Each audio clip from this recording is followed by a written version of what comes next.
नमस्कार, मैं हूं आपका उमा शंकर त्रिपाठी। उत्तर प्रदेश विधानसभा और हिंदी सुपरफास्ट बुलेटिन के अंदर आप सबका स्वागत है। आज न्यूज वाला के ऊपर पहला जो न्यूज है, आजम खान यूपी के नतीजे को बताया मुसलमान के खिलाफ और पूछा कि अब कहां जाएंगे हम।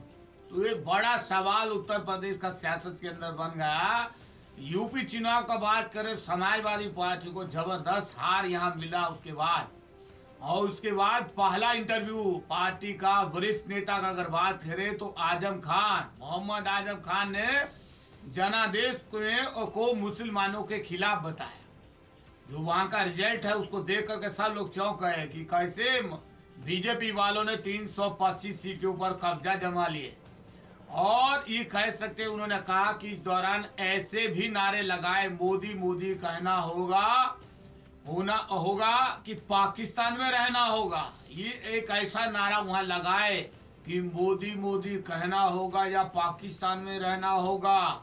उन्होंने कहा कि अगर भारत और मुसलमानों में इतनी नफरत है, भारत के अंदर मुसलमानों के लिए इतना नफरत है, तो हमको वोट करने का अधिकार क्यों दिया गया, वोट करने का अधिकार क्यों दिया हमको। ये एक बड़ा सवाल उन्होंने कर दिया।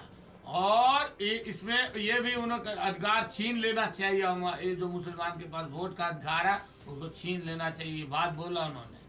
और आजम खान ने इसकी बातचीत में प्रमुख जो अवकाश पेश किया उत्तर प्रदेश में, उन्होंने कहा कि जनादेश मुसलमान के खिलाफ और ये चुनाव लोकतंत्र मूल्यों की अगर बात करें उस पर नहीं हुआ।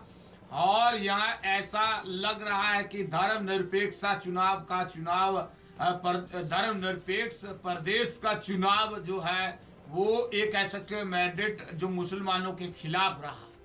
तो मुसलमान भाइयों के खिलाफ उन्होंने बोला कि ये चुनाव रहा।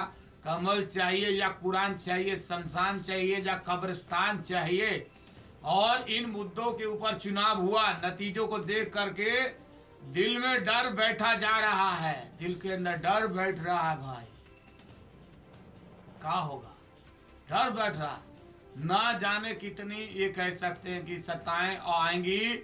नई पावर और ट्रांसफॉर्म हुआ कि एहसास नहीं हुआ, लेकिन इस बात के ऊपर ही कह सकते हैं कि सत्ता में बदलती और दिल जो डर बैठ रहा दिल के अंदर, ये सारा एक बड़ी टेंशन है कि सत्ता बदल रहा।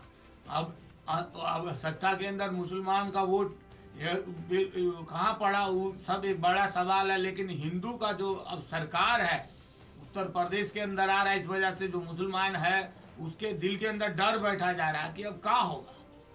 तो ये कह सकते हैं कि पाकिस्तान को भी ये क्या तैयार करें, कबूल करें और कहाँ जाएं। और ये कह सकते अब हम कहाँ जाएंगे। भाई जो भारत का मुसलमान है वो बताए कि कहाँ जाए।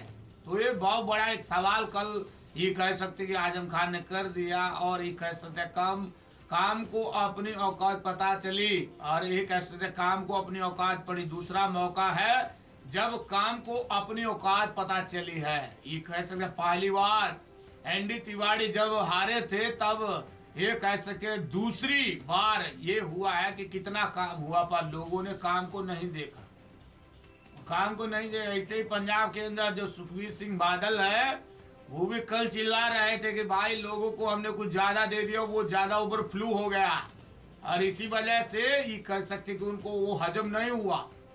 जब गारंट का जरूरत था, पैसे का जरूरत था, एक मांगे 10 दिए थे, तो भाई वो पैसा हजम नहीं कर पाए। इस वजह से कह सकते हैं कि आजम खान ने कहा कि काम को इन्होंने पसंद नहीं किया, हजम नहीं हुआ।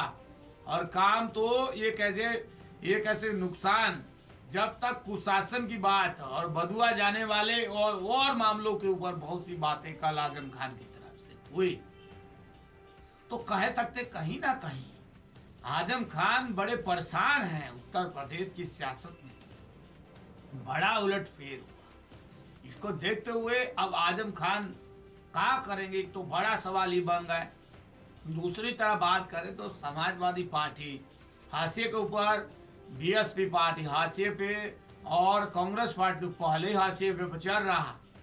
तो अब उत्तर प्रदेश की सियासत के अंदर का वाकई इतना टेंशन परेशानी है कि आजम खान को ये कहना पड़ा कि अब हम कहाँ जाएं।